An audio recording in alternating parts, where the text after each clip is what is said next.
também um dos presidentes da Brasil Conference desse ano. É com um misto de tristeza e alegria que a gente chega ao fim de mais uma Brasil Conference. E, para fechar com chave de ouro, a gente vai para a grande final da Hack Brasil. É um pouco assustador e também fonte de muita alegria ver esse auditório lotado e ver que a competição cresceu muito desde a primeira edição no ano passado. E, antes disso, a gente precisa fazer algo muito importante. Em nome de todos os presidentes, eu gostaria de agradecer a todos os que tornaram possíveis esses 2 dias fantásticos. Eu queria agradecer a Casablanca, que foi responsável pelo streaming, que levou a Brasil Conference não só para o Brasil, mas para todos os lugares do mundo. Ao Interpret Associates, que fez essa experiência ser possível para todos que estiveram aqui, não importa se falam português ou inglês. A Katie Ferrari e Lauren Williams, daqui do MIT, que ajudaram a organizar o dia aqui no Sandberg. Ao Thomas, Christian, Scott e Andrea, da Harvard Medical School. Aos cinegrafistas que vieram do Brasil para fazer o registro desse evento, o Aloysio Correia, o Wagner Sampaio, o Pedro Souto Maior e o Flávio Zappala. E, principalmente, acima de tudo, nós queríamos agradecer muito ao Dream Team que tivemos esse ano. Foi uma honra imensa trabalhar, aprender e conviver com cada um de vocês. Com uma garra fora do normal, esse time vem trabalhando há mais de um ano, sendo incansáveis nessas últimas semanas, dormindo muito pouco, deixando de lado compromissos pessoais e realmente se doando pelo projeto para entregar o melhor evento possível para vocês. Eu queria pedir para que todos da organização que estivessem aqui se levantassem e eu queria pedir a todos uma grande salva de palmas para eles.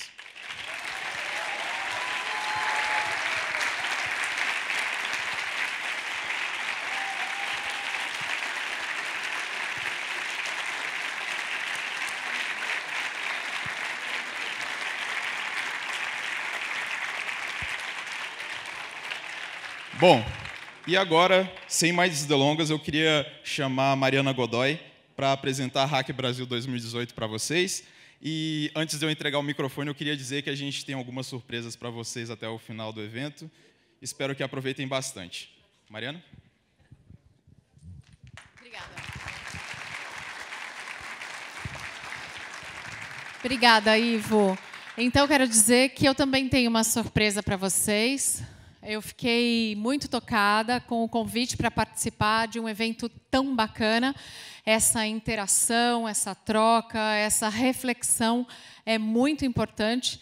Quero deixar meus parabéns especiais para as equipes que chegaram à final e dizer que eu trouxe para vocês, não vou dizer que trouxe especialmente do Brasil, porque eu comprei numa livraria no aeroporto, e não é a edição mais maravilhosa, mas eu trouxe para vocês aqui, estudantes brazucas, que estão há tanto tempo longe do Brasil, uma edição do Machado de Assis, O Alienista, tá? Para vocês sentirem saudades de casa.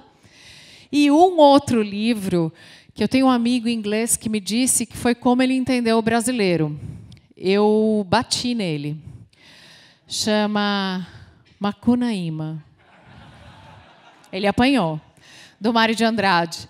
É só para vocês não se esquecerem dos nossos heróis, das nossas narrativas e problemáticas surreais, de como nós somos vistos ou de como nós nos apresentamos e de como nós mudamos e estamos em constante transformação. Então, está aqui. Ivo, entrego para você. Super obrigada pelo convite para apresentar esse painel tão especial.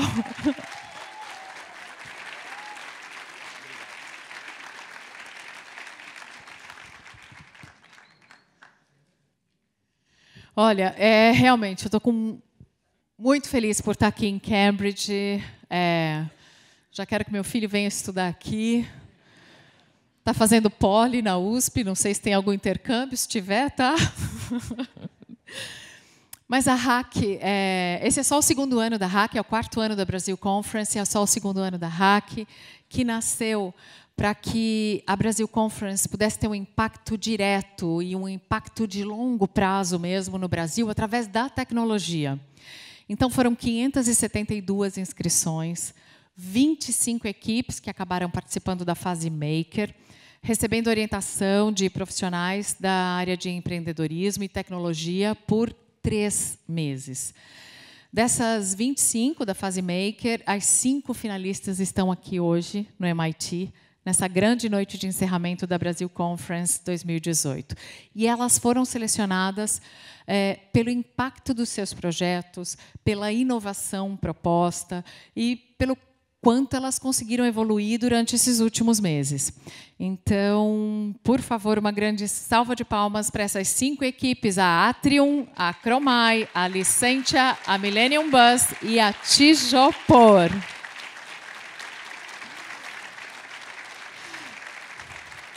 Merecem, merecem. Quero apresentar para vocês os nomes do nosso júri, grandes nomes da inovação brasileira. O Alexandre Mafra, da B2W Digital. A Betty Young, da 500 Startups. Caio Bolognese, da Monax. Denis Balaguer, da Ernst Young, para a América Latina. O Geraldo Tomás, da Vitex. O Leonardo Framil, da Accenture Brasil. E o Marcos de Toledo, da Canary. Então, é deles a responsabilidade, de vocês e da gente a torcida, tá? Então, agora eu chamo de volta, cadê meu amigo Ivo Rosa Montenegro? Eu te chamo de volta. Vou deixar você apresentar o nosso painel agora. Temos convidados muito, muito, muito especiais. Eu vou ficar aqui assistindo. Obrigada, obrigada pelo privilégio. Obrigado. Obrigado, Mariana. Bom, a gente pensou realmente em algo especial, algo que fosse trazer um toque diferente para a Hack Brasil. E foram meses de pensando assim, quais seriam os nomes mais legais para falar um pouco sobre tecnologia e Brasil. E eu queria que, com uma salva de palmas, vocês recebessem Luciano Huck, Hugo Barra e Henrique Dubugrá.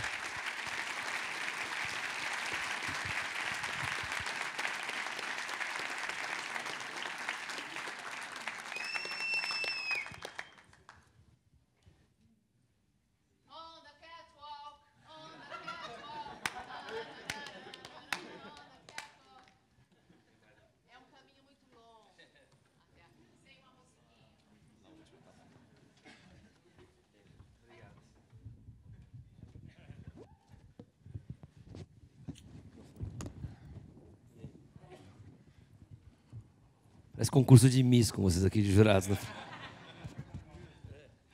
Bom, meu nome é Henrique, eu vou aqui moderar o painel com essas 2 estrelas brasileiras.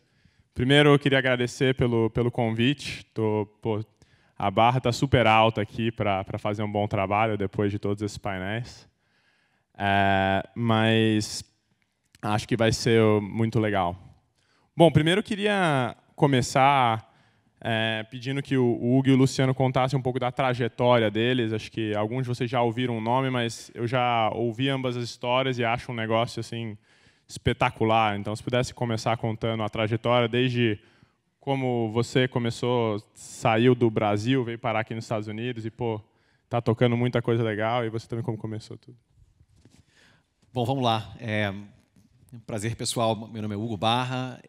Eu fico super empolgado de estar aqui. Eu vou falar um pouco mais sobre a minha história, mas especificamente esse lugar é muito especial para mim.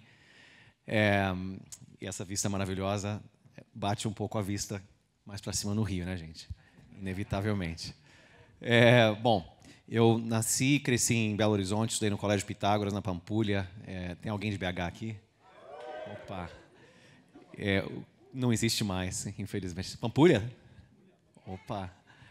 E um belo dia, recebi de presente um livro chamado Being Digital, escrito pelo Nicolas Negroponte. É um livro bem antigo. E o autor, o Nicolas Negroponte, é o criador do MIT Media Lab, que está literalmente a meia quadra de distância daqui. E foi paixão à primeira vista. Eu me empolguei muito com a missão desse laboratório de pesquisa, que é, até hoje, um dos laboratórios de pesquisa mais interessantes pelo fato de ser totalmente multidisciplinar. Eles unem arte com ciência, com engenharia. E por ter engenharia e arte em casa, minha mãe é arquiteta, meu pai é engenheiro, eu me atraí muito pelo conceito e determinei que era a missão na vida dar um jeito de vir parar aqui. Apliquei, isso eu tinha aí os meus 16, 17 anos, fazendo segundo grau no Brasil, lá no Colégio Pitágoras, na Pampulha, e resolvi então que tinha que aplicar para o MIT, que era a forma de chegar aqui e poder finalmente um dia, quem sabe, trabalhar no Media Lab. E apliquei, não entrei, na época não existia internet. Você recebia uma carta pequenininha se você não tivesse sido aceito e uma carta grande se você tivesse sido aceito. Eu recebi a carta pequenininha, eu já sabia que não tinha dado certo. Mas insisti, apliquei de novo, me preparei bastante e recebi uma carta grande finalmente, consegui entrar. Cheguei aqui dia 18 de agosto de 96, que é justamente um dia depois do aniversário dos meus melhores amigos, por isso que eu me lembro. Foi uma aventura maravilhosa aqui no MIT. Passei 5 anos. Na primeira semana, consegui um emprego de assistente de pesquisador aqui no Media Lab, porque tinha um brasileiro, Cláudio Pinhanes, fazendo pesquisa lá, um cara fantástico. Ele me deu uma oportunidade. E fiquei lá esses 5 anos, aqui no MIT esses 5 anos, e foi muito bacana. Esse prédio onde a gente está existia, mas ele era completamente diferente naquela época. Bom, eu saindo do MIT, eu resolvi empreender.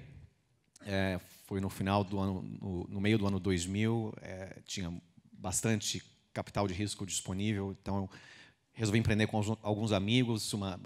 Encurtando a história um pouco, não deu certo, não deu nada certo, mas a gente acabou vendendo a empresa em troca dos nossos vistos de trabalho, para que a gente não conseguisse sair, para que não tivesse que sair dos Estados Unidos. E aí fiquei trabalhando aqui em Boston por alguns anos. Eventualmente recebi uma ligação um dia de um headhunter procurando alguém para trabalhar no Google em Belo Horizonte. E o headhunter falou: poxa, mas seria ideal, você volta para casa, vai trabalhar no Google, ia ser bacana. Eu falei: seria bacana. Aí, bom, eu falei: esse é o momento que vai mudar a minha vida, porque eu trabalhava numa empresa pequena que não era nada tão interessante. Trabalhava em reconhecimento de voz, um setor que sempre me fascinou. E aí tirei 3 semanas de férias do trabalho e fui estudar, porque eu sabia que aquela entrevista do Google era complicada.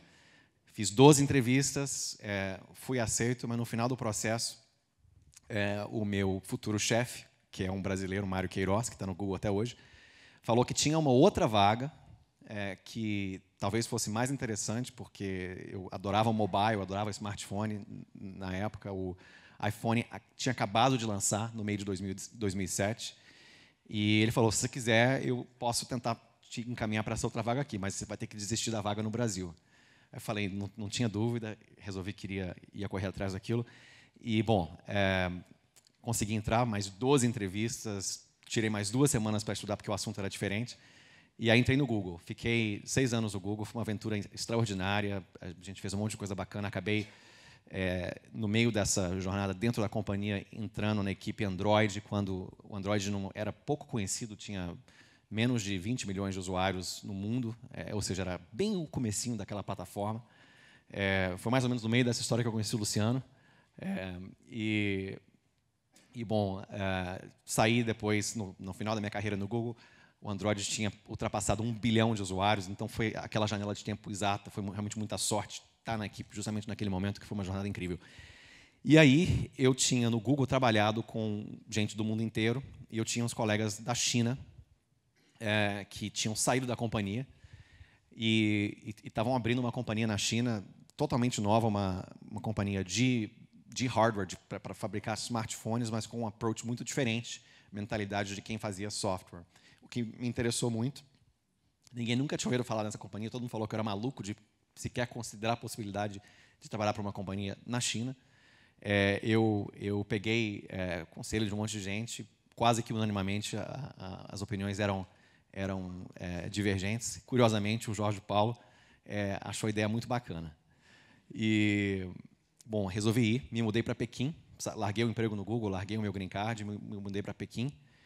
E cheguei numa empresa que, na época, tinha provavelmente 2.000 empregados e não tinha nenhum estrangeiro.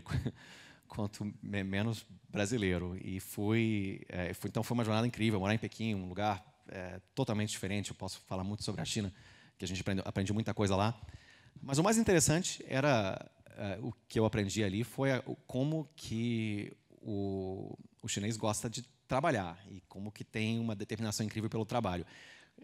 Uma anedota curiosa da minha empresa lá é que a gente tinha um regime que a gente chamava de 996, de 9 da manhã às 9 da noite, 6 vezes por semana. E às vezes era 997, quando a gente estava próximo de lançamento de produto. Então, um ritmo alucinante. Eu passei a metade dessa minha jornada na China morando na Índia, que foi o primeiro mercado internacional que a gente resolveu levar a companhia. Foi uma jornada incrível, porque a Índia é um país maravilhoso, muito, de certa forma, parecido com a América Latina, mas é realmente muito difícil implementar coisa lá, mas a gente conseguiu achar umas oportunidades bacanas. A Xiaomi cresceu na Índia em 3 anos, do zero a ser a primeira marca no ranking de vendas na Índia. Hoje, inclusive, a Xiaomi passou a Samsung e é a maior marca de smartphones na Índia, pura e simplesmente porque a gente usou um approach completamente diferente do que todo mundo tinha usado. Bom, eu, há um ano, resolvi voltar para o Vale do Silício. Eu tive uma oportunidade bem legal de fazer uma coisa muito diferente. Eu sou apaixonado por plataformas. E estou trabalhando agora no Facebook, tocando uma equipe chamada Oculus, que é uma das marcas inovadoras em realidade virtual, realidade aumentada. E aí tem muita história mais para contar sobre esse assunto. Mas essa é a historinha da carreira. Muito legal. Luciano, sua vez.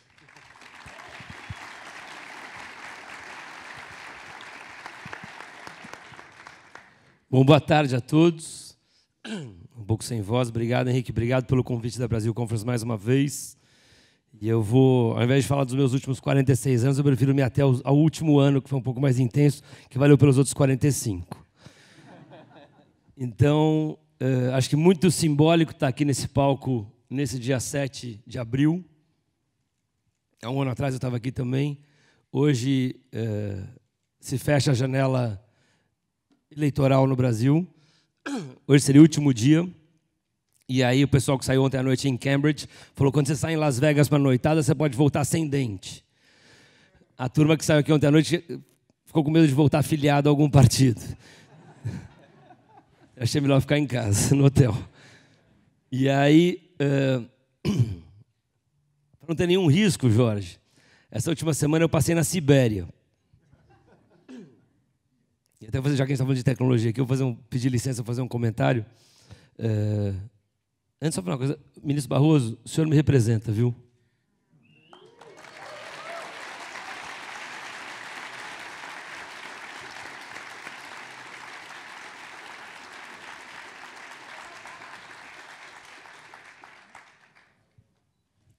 Copa do Mundo, Rússia.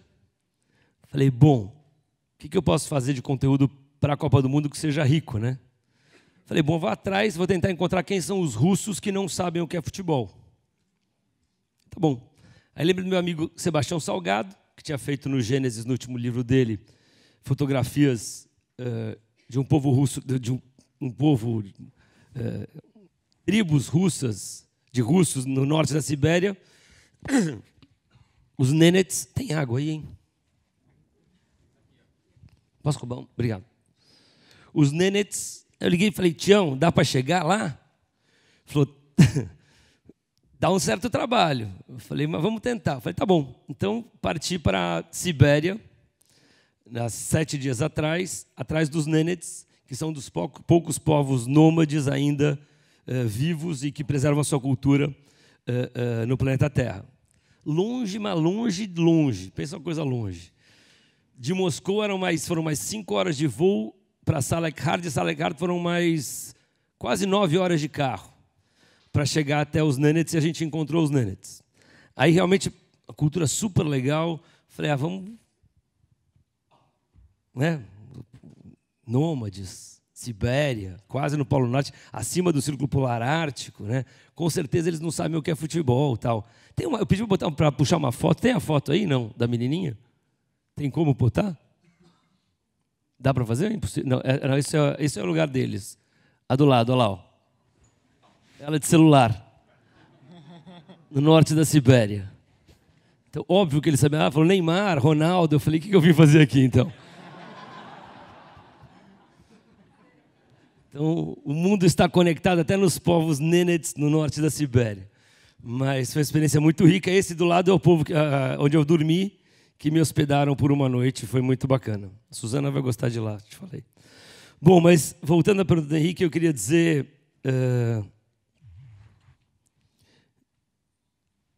a minha cabeça mudou muito nesse último ano.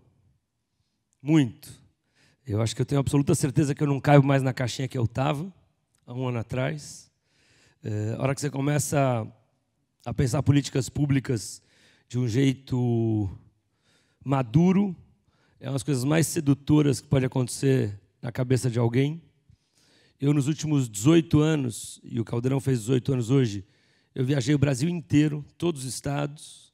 Eu acho que eu pouco entendo dos governos ou das empresas, mas eu entendo da casa das pessoas. Eu entrei na casa de muita gente. Eu sei como as pessoas vivem, eu sei o que ela tem no box, na geladeira, eu conversei, eu troquei ideia, e eu acho que o meu papel agora, se eu puder, é mobilizar a minha geração o quanto eu puder para que a gente se aproxime da política. O Brasil é um país extremamente injusto. Eu acho que é de uma quase insanidade a gente ter uma qualidade de debate como a gente tem hoje aqui nesses 2 dias, de sinapses, de ideias, de gente, e de uma molecada estudando aqui, e que com certeza vai poder fazer muita diferença, e ao mesmo tempo tem gente que sem água tratada e saneamento básico no século XXI, num país com o potencial do Brasil. Então, eu consigo enxergar com bastante facilidade cabeças brilhantes da minha geração, como o Hugo Barra, por exemplo, nas grandes empresas, empreendendo, tocando negócios importantes, mas é muito difícil você enxergar na política. Então, a gente está num dia muito simbólico no Brasil hoje, o que está acontecendo lá, e acho que está todo mundo aqui conectado no WhatsApp o dia inteiro, recebendo notícias sem parar, e eu acho que o nosso grande desafio, eu não acredito em salvador da pátria, eu não acredito em herói e nem em vilão. Eu acho que se for olhar 1000 anos atrás, as sociedades todas eram cheias de heróis e a vida era muito pior do que é hoje. Então, o que a gente tem que fazer é se unir cada vez mais. Eu não consigo enxergar, hoje no Brasil, ninguém que nos venda um projeto de um país grande. Qual é o sonho grande do Brasil? Não consigo, nenhum candidato que a gente tem hoje, eu não consigo ver ninguém, de fato, vendendo qual é o país que a gente quer construir. Então, eu acho que o nosso desafio é criar uma agenda positiva, criar esse sonho maior de que país que é esse, e, principalmente, quando eu volto a dizer dos heróis e dos vilões, a única coisa que vai transformar o Brasil são sistemas. Então, não vai ser de uma pessoa só, vai ser da reunião de boas cabeças, das mais variadas possíveis, do Celso Ataíde ao Jorge Paulo Lemann, que é um prazer ter sentado na mesma plateia, e os dois querendo fazer o país ser mais justo. Então, eu acho que a nossa missão agora, o único jeito de você melhorar a desigualdade no Brasil, que é a grande questão que a gente tem hoje, é através da política. Então, a gente tem que ressignificar o sistema, a gente tem que trazer gente competente para dentro. Hoje a gente teve um painel importante hoje aqui de renovação política. Eu vi 2 movimentos cívicos, o Agora e o Renova, nascerem nesse último ano. E eu posso garantir que a qualidade humana que tem ali e a vontade de transformar, de servir no tempo e no significado correto desse verbo, tem gente afim. Então, a gente tem que abrir espaço. E agora a gente foi engraçado, porque a gente passou um ano agora curando gente, né? Todos os movimentos cívicos curando gente que está afim de se candidatar, que está afim de colocar a mão na massa, que está afim de servir do jeito correto. E a hora que você vê o sistema, ele é completamente feito para que ele não se renove. Entendeu? Os fundos partidários estão em 3 partidos, as legendas não abrem. É muito, muito difícil. Então, a gente conseguir romper esse sistema vai dar um trabalho enorme, mas a gente tem que conseguir. Então, desculpa ter não falado de onde eu nasci, onde eu fui criado, da minha mãe, do meu pai, mas é que esse último ano foi tão rico do ponto de vista de cidadania e de como eu acho que eu posso tentar ajudar e contribuir, que eu quis me colocar desse lado. Obrigado. Antes da gente mudar de assunto, Henrique, na verdade, eu sei que você é o mediador do painel aqui, mas eu queria pedir para você contar a sua história, porque a sua história é muito interessante. Eu acho que tem provavelmente muita gente aqui que não ouviu ela. Então, podemos ver um pouquinho? Pô, depois dessa do Luciano vai ser difícil, né? Mas... Não, Henrique, você vai bem. Originalmente sou mediador, né? Mas vamos lá. Eu originalmente sou de São Paulo e, bom, como vocês podem notar pelos óculos, cabelo bagunçado e tudo isso, eu cresci bem nerd, né? Então, comecei a programar aí com 12 anos de idade, mais ou menos, que tinha um jogo que eu queria jogar que era pago. E eu descobri que se eu aprendesse a programar, eu conseguia jogar de graça, que eu pedi para meus pais para me ensinar, para pagar para mim o jogo. Eles falaram, nem a pau, pô, vou pagar jogo para você online, vai falir a família, não sei o quê. Aí eu aprendi a programar e criei minha própria versão desse jogo, que ficou bem famosa, teve muitos usuários, fiz isso dos 12 aos 14 anos, até que eu recebi uma notificação legal falando que eu estava quebrando umas patentes. Não sabia que porra era patente. Mas minha mãe ficou bem brava, assim, e tirou todos os cabos do meu computador. E aí tive minha crise dos 14 anos de idade, né? Não sabia muito o que fazer da vida e tal. Quantos anos? 14. E decidi que eu queria fazer algumas coisas. Então fiz umas coisas normais, fumei uma Tem um detalhe importante também. Ele começou a vender o jogo. Então, com 13 anos, a mãe começou a ver dinheiro entrando em casa de quem estava comprando o jogo que ele tinha feito. Ela achava que não era jogo, achava que eram umas outras coisas que eu estava vendendo. E aí eu não sabia o que fazer, arrumei uma namorada, comecei a ver seriado de TV, coisa de normal e tal, até que eu vi um seriado que tinha um cara que tinha estudado em Stanford, era um programador muito bom, terminava com uma loira linda. Eu falei, quero ter a vida desse cara. E decidi que eu precisava estudar em Stanford. E, enfim, daí eu achei o Gabriel, que está aqui na plateia em algum lugar, que me empregou no começo e me ensinou a estudar em Stanford. Daí trabalhei lá, acho que quase um ano. Depois decidi que queria empreender, tentei abrir uma empresa com 2 amigos para ajudar 8 estudantes brasileiros a estudarem nos Estados Unidos. Faliu miseravelmente. E aí eu estava sem dinheiro, que eu tinha investido o dinheiro que eu tinha ganhado no Ragnarok nessa empresa aí. E aí eu tinha basicamente um hackathon que era em Miami, que valia $50 mil, e eu decidi que eu queria participar disso porque era dinheiro que eu podia continuar indo em frente, né? E participei desse negócio. A gente fez um aplicativo de tipo um Tinder, mas em vez de ser por geolocalização, era com amigo do Facebook. Então você podia dar like, dar match nos seus amigos do Facebook.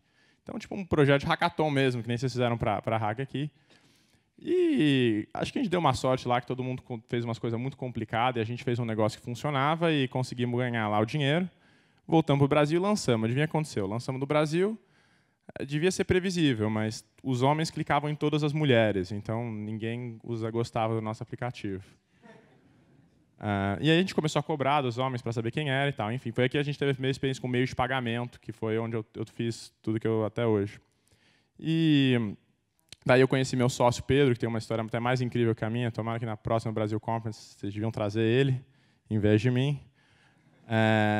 E a gente se conheceu pelo Twitter, brigando sobre editores de texto, que é uma coisa bem nerd, assim. Então, quando você programa, você tem um negócio que é tipo o seu time de futebol, que é seu editor de texto. Tem o Vim, que é tipo Corinthians, que é bom, e o Emacs, que é tipo São Paulo, que é ruim. E aí a gente se conheceu e decidiu abrir uma empresa junto, chama Pagar-me. Mais ou menos nessa época aí a gente conheceu o Jorge, que apresentou a gente para o André, que está aqui na plateia, que fez a doideira de investir R$1 milhão na empresa, quando a gente tinha 16 anos. Muito obrigado. E, enfim, a gente cresceu a empresa e a gente vendeu a empresa em setembro de 2016. E tem a faculdade também que você achava fácil, conta aí. Também. Eu passei em Stanford em 2014 e aí tranquei 2 anos enquanto tocava a empresa e em setembro de 2016 Stanford estava meio puto, falando, cara, você vem ou não vem? Tipo, você tem que escolher e tal. A gente vai. E aí vendemos a empresa. Na época que a gente vendeu, devia ter uns 110 funcionários, mais ou menos. E a empresa ia bem, mas decidimos que a próxima etapa da nossa jornada ia ser no Vale do Silício. Fomos para Stanford, e foi legal, foi uma experiência bacana, mas durou 3 meses, mais ou menos. E desde então a gente começou uma empresa nova, que não está anunciada ainda, então não posso contar nenhum detalhe, mas tem vários sócios aqui nesse painel e na plateia, então deixa aí. Mas essa é a minha história, mas não quero tomar mais tempo desse... Agora que já está mais velho, que você já tem 21 anos. 22. 22, então. Exatamente, exatamente. Mas você pode voltar mediador, tem permissão. Vou voltar. Então, vamos lá, Hugo. Muitas coisas que eu quero perguntar para você e você também, Luciano. Então, primeira coisa é o seguinte, a gente, quando chegou no Vale, sentiu que a galera não é tão aberta, assim, é meio bairrista e tal. Como que você tem alguém no Brasil que tem sonho de ir para lá para aprender o que tem para lá e depois voltar e mudar o Brasil? Qual que você acha que é o melhor passo assim, para chegar lá, para aprender um pouco? Bom, existem 2 trajetórias de carreira possíveis. Uma é empreender e uma é ir atrás de uma plataforma, né? Mesmo que você queira eventualmente empreender. Eu vou falar desse caminho de carreira de plataforma. O que eu chamo de plataforma são empresas grandes, inovadoras, que investem em gente, que investem em treinamento, que investem em gerência, e que é a forma mais rápida de você aprender, né, de você adquirir esses skills que você precisaria na sua carreira futura. Então, eu sou um grande fã da ideia de você tentar entrar numa plataforma, principalmente no começo de carreira, para você aprender. Então, quem está no Brasil, especialmente quem é engenheiro de software ou designer, ou, né, esses crafts que estão associados às empresas no Vale do Silício, eu acho que a coisa mais interessante a fazer é exatamente tentar achar uma oportunidade numa plataforma. E não quer dizer, vem para o Vale do Silício trabalhar no Google. Não. Tem empresas que são plataformas excelentes, já até no Brasil, né, você olha empresas como a Nubank, como a TFG, que são empresas grandes com programas de treinamento, com capacitação, com gestão de altíssima qualidade. Tem as empresas, né, como o Google, Facebook, Amazon, etc., no Vale do Silício. Essas empresas têm filiais com grandes centros de desenvolvimento pelo mundo afora. Então, a gente não tem que ficar lembrando, como é que eu consigo visto para ir trabalhar no Vale do Silício? Como é que a gente faz para conseguir? Você não precisa, você pode trabalhar no Canadá, você pode trabalhar em Zurique, você pode trabalhar em vários outros países. Então, eu acho que o caminho mais interessante para aprender o mais rápido possível é ir atrás de uma oportunidade numa plataforma. E não é tão difícil quanto as pessoas acham. É só você pesquisar e estudar e se preparar, porque aquelas entrevistas são realmente bem difíceis. Hugo, só uma pergunta. Realidade virtual e inteligência artificial, que são as 2 coisas que eu acho que são a próxima grande revolução tecnológica a curto prazo. O que muda no dia a dia das pessoas? Qual vai ser a grande aplicação além de game? Quer dizer, o que muda no dia a dia das pessoas? Bom, a gente pode falar meia hora sobre isso. Não, mas o que muda no meu dia a dia, assim, na coisa? Claro. Bom, o mundo passa a cada entre 10 e 15 anos por um shift de paradigma computacional. A gente começou lá no DOS, depois a gente foi para Windows, depois veio a internet, que rapidamente se transformou em internet móvel.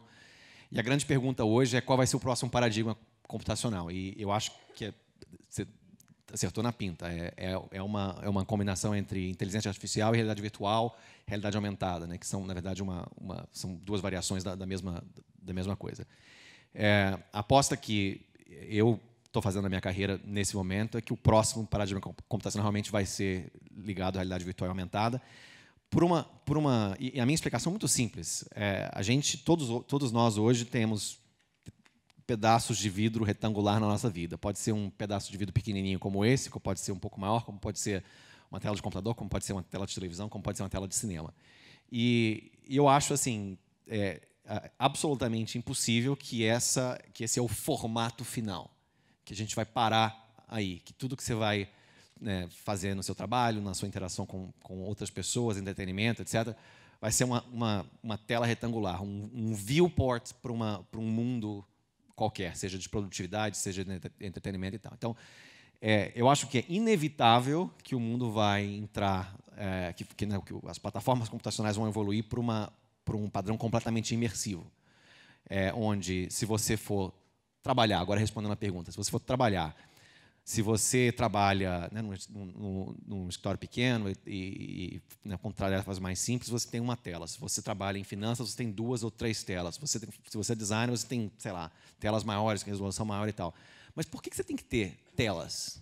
Não seria muito mais fácil se você conseguisse simplesmente entrar no seu mundo de produtividade, onde você pode colocar os seus aplicativos da forma que você quiser, na frente, em cima, do lado de um outro. Você pode mudar o ambiente de trabalho de acordo com a tarefa.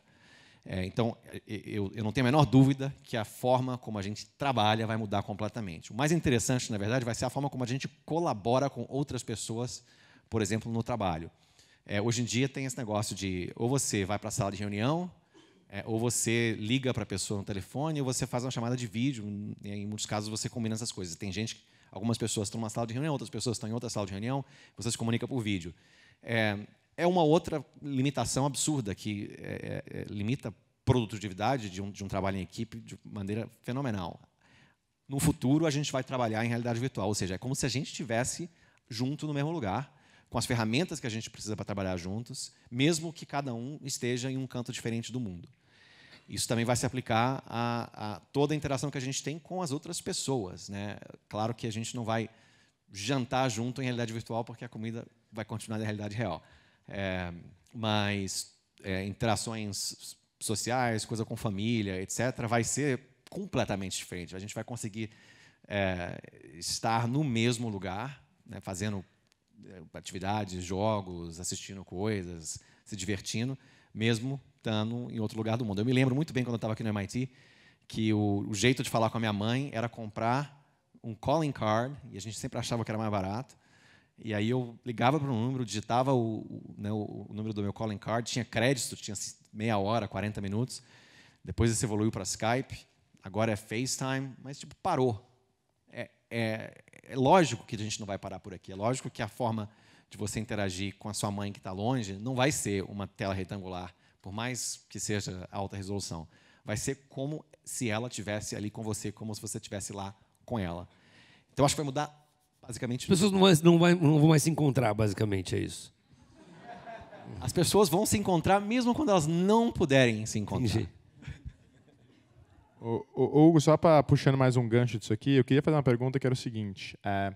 VR e AR, basicamente, se tudo for como seus planos, vai completamente mudar. Vai ser o próximo paradigma de tecnologia, e você é o cara dentro de uma das, sei lá, segunda ou terceira maior empresa do mundo tocando isso aí. Como é que é a pressão toda e como é que você contrata e gere as pessoas que fazem isso? Como é que você junta esse time todo numa missão? O Facebook está super tranquilo essas últimas semanas. Está um ambiente ótimo de trabalho lá. O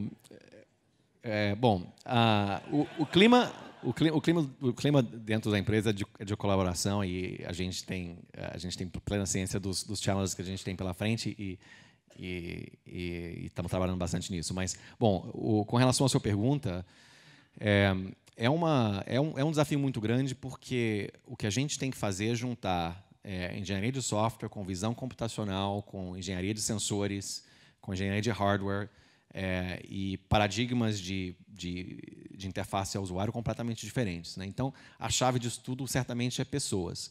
E o que a gente faz dentro da companhia, a gente tem um horizonte de desenvolvimento de 2 anos, um horizonte de desenvolvimento de 4 anos e um horizonte de desenvolvimento de 5 anos para frente. Então, tem equipes trabalhando em tecnologias que a gente sabe que não vão chegar a produtos, né, comercializados por pelo menos 5 anos. Essas pessoas têm um tipo de planejamento, de objetivo, como que eles trabalham, e a forma como a gente seta objetivos, completamente diferente de quem está trabalhando, por exemplo, em tecnologias que vão lançar daqui a 2 anos. Então, pensa na equipe como uma série de microgrupinhos que tem cada um tendo o objetivo de lançamento em produtos que vão até 10 anos. Tem uma equipe de trabalho, especificamente, que eu não posso falar exatamente o que está trabalhando num negócio que a gente acha que não vai ser viável por pelo menos mais 10 anos. Que é uma forma completamente diferente de você manipular informações usando as suas mãos dentro de um ambiente de realidade virtual ou realidade aumentada. Então, a gente tem que organizar o trabalho de acordo com esses horizontes de possíveis produtos que a gente tem pela frente. Incrível. E se, antes da gente mudar de assunto, se alguém quiser aí trabalhar numa plataforma e de VR no Facebook, como é que faz? É só me mandar e-mail. Bom. h/@oculus.com. Luciano, agora para você, você que está, como você falou, esse último ano mudou bastante sua vida. Eu queria saber como que você acha que, no meio de toda essa confusão política e tudo que está acontecendo, as pessoas que gostam e são apaixonadas por tecnologia, o que elas podem fazer para ajudar e se envolver? Como que tecnologia pode ajudar como política no Brasil? Engraçado você perguntar isso, eu estava ouvindo o Hugo falar, e de novo, quando o Hugo fala sobre realidade virtual, etc., de novo, quando você traz para o Brasil, são ilhas de excelência que pouco se aplicam ao dia a dia do país, né? Você pega o que a rede fez, a internet fez nos últimos 20, 25 anos, ela revolucionou tudo por onde ela passou. Ela revolucionou da imprensa ao varejo, foi revolucionado pelo jeito que você trata com esses universos. E quando você para pensar no Estado, pouco aconteceu. Então, eu não consigo acreditar que a tecnologia não possa ter um poder transformador quando você fala do Estado. A gente tem um grupo agora interessante, estou vendo o Ronaldo Lemos ali, a gente desenvolveu um grupo que está fazendo uma agenda de tecnologia de governo super importante. Você pega exemplos, pega a Estônia, por exemplo. A Estônia tem 1.300.000 habitantes e todo cidadão estoniense, é estoniense? Deve ser, né? Tem o seu ID digital hoje em dia, que transformou o país. Então, desde restituição de imposto de renda, que leva 10 minutos para voltar, até cada cidadão ter o seu profile inteiro dentro de um único número digital. Então, eu fico tentando hoje fazer pontos de como é possível você cruzar essa tecnologia para deixar as coisas mais eficientes. Você pega exemplos dos Estados Unidos aqui, desde segurança pública, daquela Mark 43, que é uma empresa bacana, de OpenGov, ou seja, tem muitas coisas acontecendo no mundo onde o Estado não está desenvolvendo tecnologia porque não sabe, e faz isso mal, no Brasil mais ainda, mas está vendo o que tem no Vale do Silício interessante e tentando aplicar para que você ganhe eficiência nas coisas. Quer dizer, eu não consigo imaginar hoje você não trabalhar melhor do sistema de saúde ou educação no Brasil, por exemplo, que são pontos importantes, ou segurança pública, não tendo a tecnologia como sua maior aliada. Então, eu acho que esse universo de desenvolvimento de tecnologia para melhorar a vida das pessoas está muito distante ainda no Brasil, e acho que esse é um dos pontos que a gente tem que trabalhar com bastante afinco e seriedade. E pragmaticamente, assim, se você tem alguém, você gosta de tecnologia, qual que você acha que é o melhor jeito, na sua opinião, de se envolver? É trabalhar numa startup que tenta se envolver com o governo, isso é funcionário público? Como que você acha que tem um estudante, ele apaixonado por tecnologia, mas quer ter alguma coisa de impacto para melhorar o Brasil em termos com o que ele sabe fazer? O que você acha que pragmaticamente ele pode fazer? Cara, acho que a gente falou, hoje eu assisti alguns dos painéis aqui e muitos deles alguns falaram de meritocracia, o do Jorge falou de meritocracia. E eu acho que no Brasil você não consegue falar de meritocracia quando as oportunidades são muito diversas, né? Hoje no Brasil, por uma questão educacional, você tem gente que larga do -6 e outro largou do 15º andar, e você quer falar de meritocracia, que é impossível, porque se você não largou do mesmo lugar, com as mesmas condições, com as mesmas oportunidades, não tem meritocracia. Então, você tem um universo esse número até o Celso que você tem 8 milhões de pequenos empreendedores nas favelas brasileiras hoje em dia, sem o menor apoio. Então, que não deixa de ser empreendedor também. Então, a gente... o olhar tem que ser lançado, e respondendo a sua pergunta, quando você vai para GV, para o INSPER, ou para outras, ou para a Poli, ou para o ITA, tal, você tem uma um volume de oportunidades para você empreender, para um menino de 16, 17, 18 anos, que é incomparável com o moleque que nasceu no Chapéu Mangueira, ou no Complexo do Alemão, ou em Paraisópolis. Então, e o único jeito de você subir o sarrafo das oportunidades é você melhorando a qualidade da educação, que também passa pela tecnologia. Hoje você tem no Brasil, são 200 mil escolas públicas, 50 milhões de alunos, e dessas 200 mil escolas públicas, 90% não é nem conectada, não tem nem internet. Então, como é que você consegue fazer uma geração conectada, entendeu, sem ter a tecnologia no dia a dia da escola? Então, eu acho que a gente está muito distante ainda de dar oportunidade para todo mundo que queira empreender. E eu acho que é uma ilusão que a gente tem no Brasil hoje, que o empreendedorismo é uma coisa democrática, porque não é. Obrigado. Um pouco sobre cultura, acho que dá até para pegar o gancho disso aí, que o Ray Dalio estava contando hoje, de como que o brasileiro, a cultura do brasileiro de valorizar trabalho duro. Hugo, você passou um tempo na China. O que você acha que o Brasil pode aprender com a China nessa parte de trabalho e de cultura? O que são os aprendizados que você teve lá e que você acha que a gente no Brasil pode, pelo menos, tentar copiar um pouco? Bom, eu nunca tive uma experiência tão marcante na minha vida como a que eu tive na China, pela característica ou pela atitude que as pessoas naquele país têm com relação ao trabalho. E eu sei que eu estou falando talvez mais do setor de tecnologia do que, por exemplo, de empresas estatais que têm uma atitude bem diferente, mas o chinês tem um grau de determinação e paixão pelo trabalho praticamente exagerado. Eles são extremamente focados. O senso de missão que a gente vê dentro das empresas de tecnologia na China é extremamente forte. Tem essa palavra, tem um livro muito famoso chamado Grit, que descreve exatamente o que é esse negócio. É uma combinação de talento com esforço, com estudo, com horas de trabalho, etc. Eu resumo com a palavra determinação, que é o mais marcante da cultura chinesa. Eu acho que o Ray Dalio falou exatamente desse conceito hoje de manhã no painel com o Jorge Paulo, que o oposto de curtir a vida. Então, o que eu acho que a lição que a China realmente dá ao mundo, e não é só ao Brasil, mas é realmente ao mundo inteiro, é que velocidade é a coisa mais importante. A China ganha nos setores onde ela tem velocidade maior do que qualquer outra nação. E a velocidade é um fruto da determinação das pessoas que estão trabalhando naquele projeto. Então, paixão pelo trabalho, determinação de atingir as metas, etc., é, sem dúvida nenhuma, a lição que esses caras, eu acho que vão dar, tão dando para o mundo inteiro. Determinação. Luciano, você que também viaja pra caramba, estava na Sibéria ontem e cada hora está em um lugar.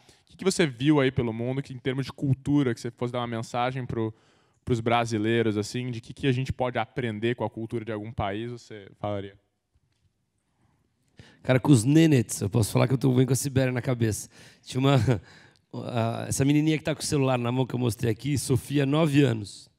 E aí, só para entender o contexto, são criadores de rena que rodam, migram 1.500 quilômetros todos os anos, conforme a temperatura. Estava super quente, estava menos 28 essa semana. E aí, acho que o maior aprendizado que eu tive essa semana é o povo super feliz, super acolhedor, e eles são felizes só com as coisas que eles podem carregar. Porque eles são nômades, eles mudam toda semana de lugar conforme a pastagem para as renas. Eu acho que nessa sociedade de consumo que a gente vive hoje, e eu vejo pelos meus filhos, agora tem uma porra de um negócio chamado Ball, sei lá, que é uma boneca insuportável desse tamanho. Que LOL, obrigado. Minha filha só quer saber dessa merda da LOL. Ela não quer uma, ela quer 40. Deu todas as LOLs possíveis do mundo. Então a gente está refém dessa sociedade de consumo que as pessoas querem comprar tudo o tempo todo, acumular cada vez mais. Então, o que eu aprendi com os Nenets essa semana é que eles são felizes. Se você der um presente para um Nenet que ele não possa carregar no trenó, ele não pega. Verdade. E aí, Sofia, de 9 anos, eu conversando na... Outra também. A barraca deve ter, sei lá, deve ter uns 7 metros de diâmetro, assim, né? E no meio tem um forno quente pra caramba, com as crianças tudo pequena, andando em volta do forno. Falei, eu ficava desesperado. A Angélica ia até às síncope nervosa, só de ver. E as crianças vivem ali em volta daquele forno fervendo todos os dias da vida dela. Eu falei para a Sofia, você tem brinquedo? Você brinca? O que você mais gosta de brincar? Eu gosto muito de brincar. Eu falei, qual é o seu brinquedo mais legal? Ela parou e falou assim, as minhas mãos. Com 9 anos, né? E minha filha querendo comprar LOL, sei lá. Então, eu acho que esse tipo de aprendizado, que eu acho que a gente tem que criar pontes, assim, isso, eu poder usar a televisão aberta no Brasil hoje como uma ferramenta de inspiração exponencial, que possa passar esse tipo de mensagem, que as pessoas se conectam de forma tão fiel há tanto tempo, eu acho que é um privilégio enorme. Eu tive tem vários exemplos no Brasil também, que acho que depois eu posso colocar alguns também. Mas eu acho que eu poder usar a TV aberta como uma ferramenta para contar esse tipo de história e fazer reflexões sobre valores, eu acho que pode ter um poder importante para influenciar as pessoas de um jeito positivo.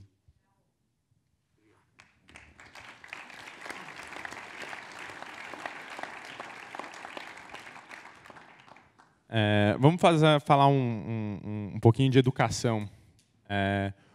Hugo, eu lembro que a primeira vez que a gente se conheceu, você era super fã de estudo de hard skills, né, de aprender as coisas muito a fundo. E acho que o Luciano, eu não terminei a faculdade, você terminou? Não. Também não terminou? Excelentes exemplos para a gente falar no MIT. Exatamente. E a gente teve palestra de gente como a Anitta ontem, que falou que também foi fazer um negócio dele. Eu sei que é um assunto um pouco polêmico. E eu lembro que quando eu decidi sair de Stanford, estava discutindo o negócio da Fundação Estudar, e falaram para mim, isso aqui não é Fundação Estudar, não é Fundação Trabalhar, não. E, enfim, eu queria saber a opinião de vocês sobre isso. Você acha o que você acha que é o papel do estudo na carreira, se é o único jeito, se não é, e para que é bom, para que é ruim? É um assunto meio polêmico, mas queria saber a opinião de vocês. Bom, eu acho que se você for jogar as probabilidades aí, né, de sucesso em função das decisões que você toma na sua vida, estudar provavelmente vai te dar a probabilidade maior de sucesso. Claro que você tem que ter a visão para enxergar oportunidades na sua carreira, né, na sua vida, como vocês dois enxergaram, onde você refaz a sua análise probabilística naquele momento. Você fala, poxa, eu tenho uma oportunidade tão interessante aqui na minha frente, eu sei exatamente o que eu tenho que fazer, eu estou aliado às pessoas que vão me ajudar a entregar esse negócio. Pode ser um produto, pode ser um serviço novo, pode ser um business novo, não precisa nem ser na internet.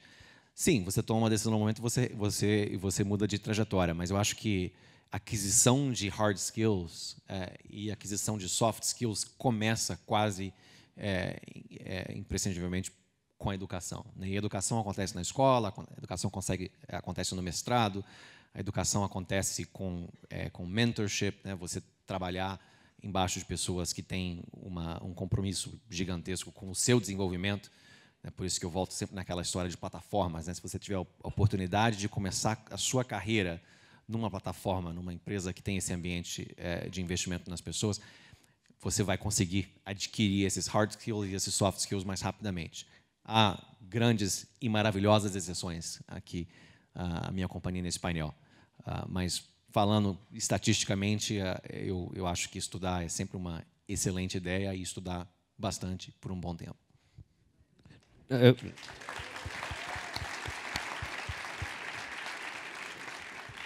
Cara, eu vou mais radical ainda que o Hugo. Eu acho que a educação é a ferramenta transformadora mais poderosa que a gente pode ter.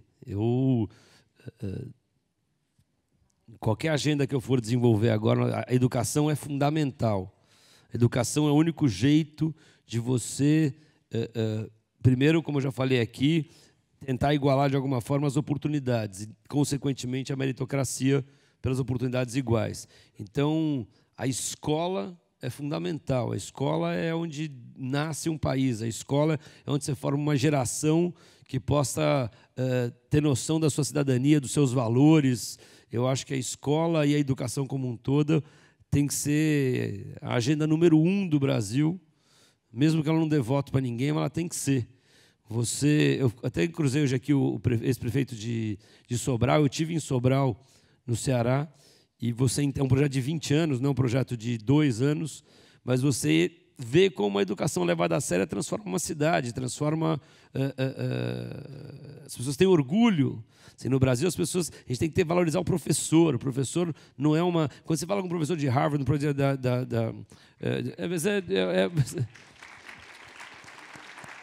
acho engraçado, a gente chega aqui, aí não, amanhã eu vou almoçar com o meu professor. O professor vem dar um tempo para almoçar comigo. E no Brasil não tem isso, o professor não é valorizado. Então, a gente só vai transformar o dia que a gente, de fato, valorizar professores... O que é isso? 1 minuto. Você estava uma medalha de televisão para mim. Tá. A valorização da educação. Tem um número que eu vi que é muito interessante. Não sei se, obviamente, tem gente aqui que sabe, mas no Brasil, a nota média do Enem é 550, né? 95% dos alunos que entram em medicina estão acima dos 550 pontos do Enem. Em pedagogia, 10%. 90% de quem entra em pedagogia está abaixo da média do Enem. E eu fico pensando, como é que é possível? E aí mais, 90% dos professores da rede pública de ensino no Brasil são formados nas universidades privadas. Então, como é que é possível um mau aluno virar um bom professor? Então, assim, tem incongruências hoje no sistema que têm que ser corrigidas. Mas, sem dúvida, respondendo ao que você falou, sem educação de qualidade, não tem país no futuro com qualidade. Só para deixar claro, eu concordo em gênero, número e grau. Não sou nada pró de... Bom, a gente tem... Acho que acabou o tema, mas eu queria abrir para 1 ou 2 perguntas da plateia, se aparecer aqui no aplicativo.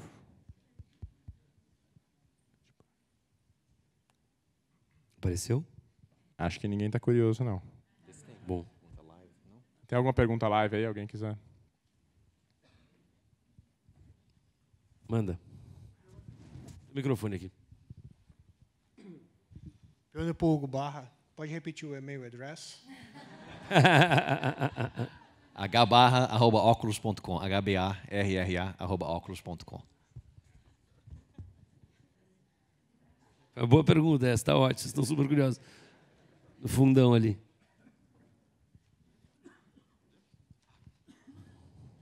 As pessoas querem jantar já.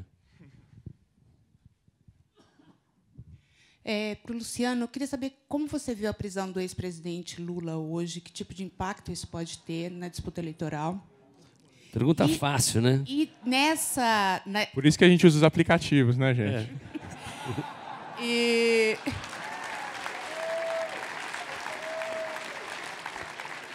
Você disse que não vê nenhum nome Você não tem problema em responder, na corrida hoje.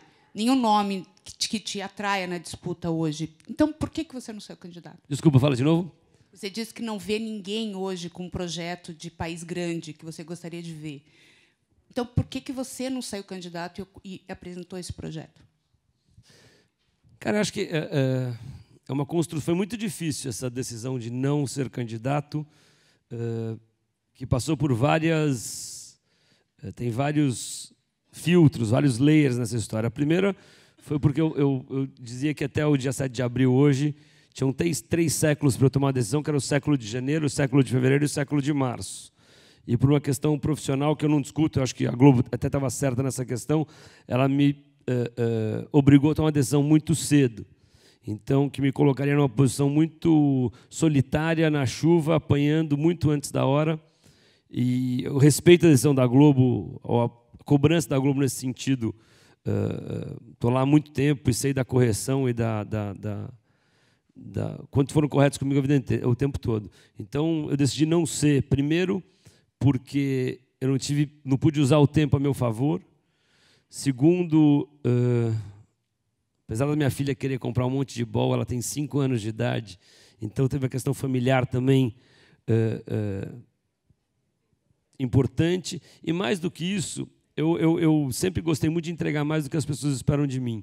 E eu acho que esse é um cargo e essa é uma postulação tão séria, que tem que ser tratada de uma maneira tão responsável, que se eu quiser fazer isso na minha vida, eu prefiro fazer isso quando eu tiver uma agenda muito clara na minha cabeça de como você pode, não só qual é o país que a gente quer construir, mas principalmente como fazer isso. A gente juntou um grupo muito, muito rico, sob o ponto de vista da capacidade de cada um, que a gente vai criar uma agenda do Armínio ao Agora, ao Renova. Então, eu acho que vai ter um shadow cabinet importante nos próximos anos do país que a gente quer construir. E sobre o presidente Lula, cara, eu fico muito triste pelo Brasil. Eu acho muito... acho que um homem com a capacidade de comunicação que ele tem, com a capacidade do olhar social que ele tem, acho que nas minhas andanças, nas minhas conversas nesse último ano, foi muito frequente eu ouvi que o Brasil precisa ter uma agenda liberal, uma agenda... e eu tenho absoluta certeza que você pode fazer a agenda liberal que você quiser, que você não vai incluir a dona Sebastiana semi-analfabeta com 6 filhos em Inajá, no interior de Pernambuco, na sociedade. Então, você pode... Não adianta... Eu acho que o país tem que ser um país liberal, acho que tem que ser uma economia aberta, unilateralmente, mas se você não tiver um olhar social muito forte no combate à desigualdade, o país nunca vai ser o país que a gente gostaria que ele fosse. Então, sob essa ótica, eu fico muito triste em relação ao presidente Lula, porque ele tem esse olhar social, mas, bicho, a justiça vale para todo mundo, saquearam o Estado, eles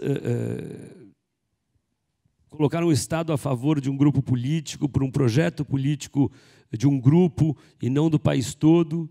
Então, por mais que ele, acho que tinha vontade, sem dúvida, acho legítima, de inclusão, isso está claro em todas as atitudes que ele teve ao longo da vida, mas o grupo que o cercava não estava fazendo isso, estava pilhando o Estado.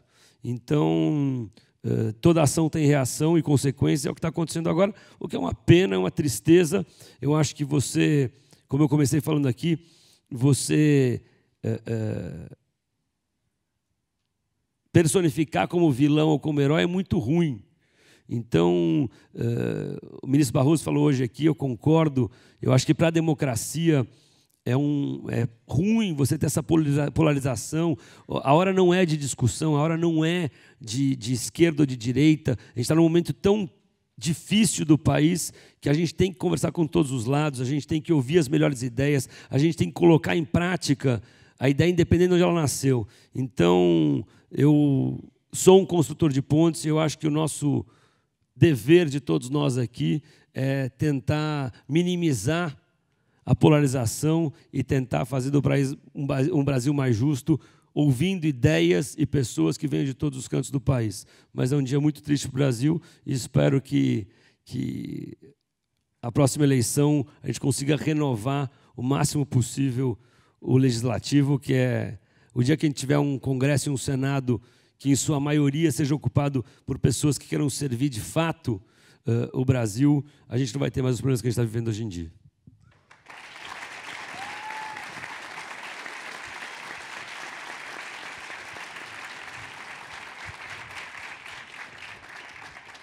Bom, vamos encerrar aqui. Muito obrigado, Hugo. Muito obrigado, Luciano. E boa sorte aí aos participantes da Hack Brasil.